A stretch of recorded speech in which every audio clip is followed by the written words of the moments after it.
When considering a schedule of reinforcement, it is important to remember that behavior is not necessarily going to be reinforced every time it occurs.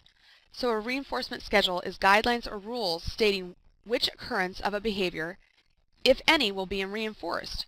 One schedule of reinforcement is intermittent reinforcement, meaning when reinforcement is not delivered each time a behavior occurs. Another reinforcement schedule is an example of continuous reinforcement schedule.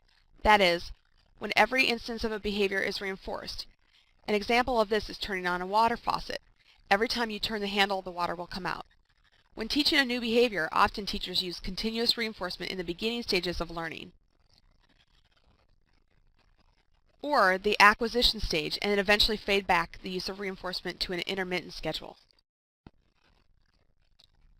There are some advantages to using intermittent reinforcement. First, it economizes on time and reinforcers when reinforcement does not have to be delivered for each instance of a target behavior.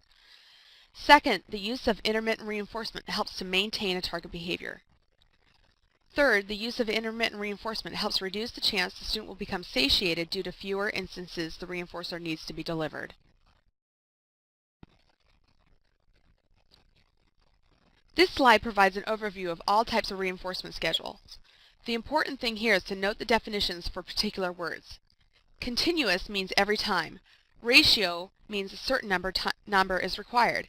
Interval means a certain passage of time is required. Duration means the behavior needs to occur for a certain amount of time. Fixed means every set instance, and variable means it's random. Here's a visual look at how the schedules of reinforcement break down.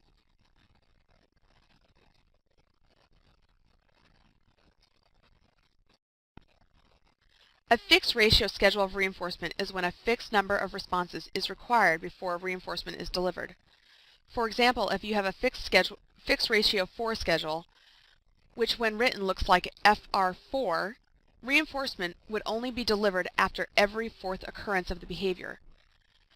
So when working on a behavior of a switch activation, you are using an FR4 schedule, you would only deliver the reinforcer to the student after the student appropriately activates the switch 4 times.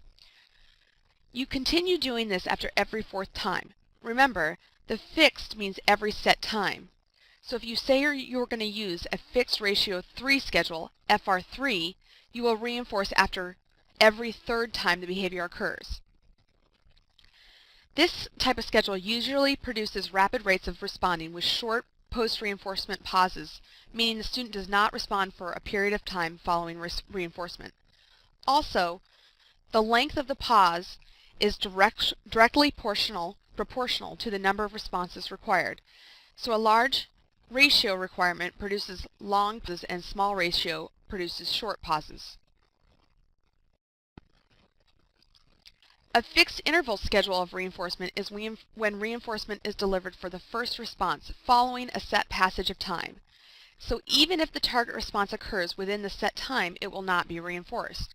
The first target response to occur following the end of the interval will be reinforced. For example, a fixed interval 3 schedule, FR3, is when reinforcement will be delivered for the first time the behavior occurs after 3 minutes. An FR5 schedule is when reinforcement is delivered to the first occurrence of the target behavior after 5 minutes has passed.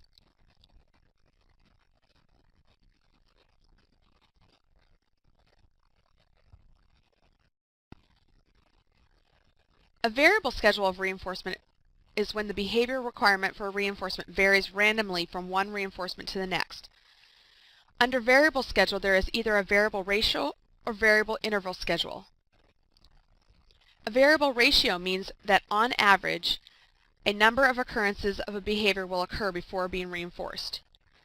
So a variable 4, VR4 schedule means that on average every fourth occurrence of a behavior will produce reinforcement. So maybe the 4th and 6th and 12th time the behavior occurs, it is reinforced, but on average it produces a VR4 schedule.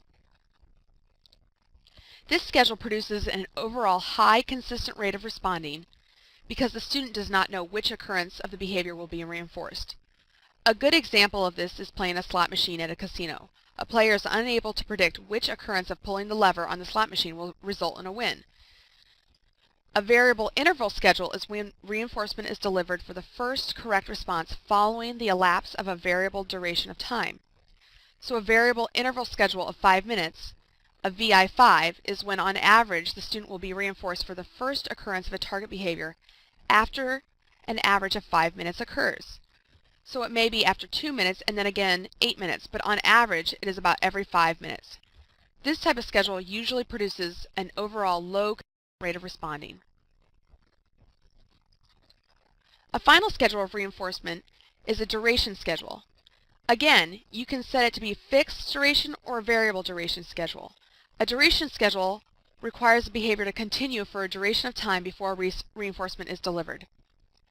This type of schedule is used for continuous behaviors like time in seat or time on task.